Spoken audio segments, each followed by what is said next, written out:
when I first graduated from Michigan State, I shied away from it for a couple of years. I wanted to get out in the world and do my own thing. I think there's a part of a lot of people that, you know, if they're involved in something and they break away, they want to make a break, and I just kind of wanted to test myself. And yet I missed the connection. So I started then to, I joined every year on an annual basis.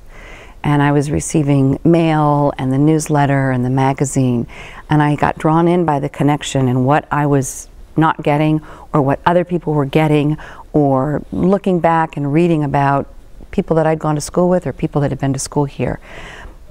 Many years later, because I joined on an annual basis for a long time, it was my time within our family to stretch even further and say, this is a great opportunity. Why am I not a life member forever and contribute to that membership along with my husband? So that's why we joined. And another distinction, I think, is I understand you've been volunteering with one of the local alumni chapters. Why do you get involved with local chapter work? Well, first, I believe I'm a very social person, and I believe that there were a lot of alums in the Los Angeles area that may have not been connected, or that I may not have even known were out there.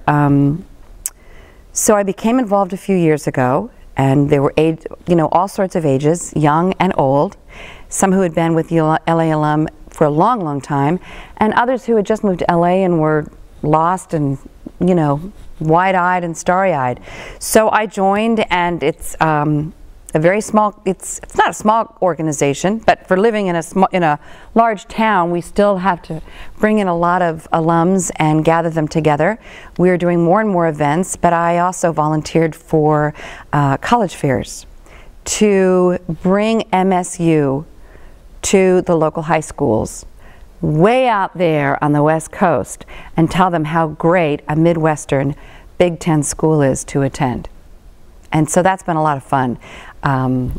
My own children were one-time high school students, and I know what they went through to go through the college fairs and to come home with a bag of brochures and booklets from other universities, and I said, Michigan State needs to be involved in this as well. And so I felt it was tantamount that we get out there and represent ourselves at some of the schools, and we are.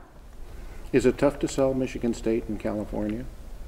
No, actually it's not that tough at all. There are a lot of students out there that really want a big university campus. They want to, as many of us did, they want to kind of be away from mom and dad for a while. They want to experience something else and somewhere else. And believe it or not, they also want to experience the snow.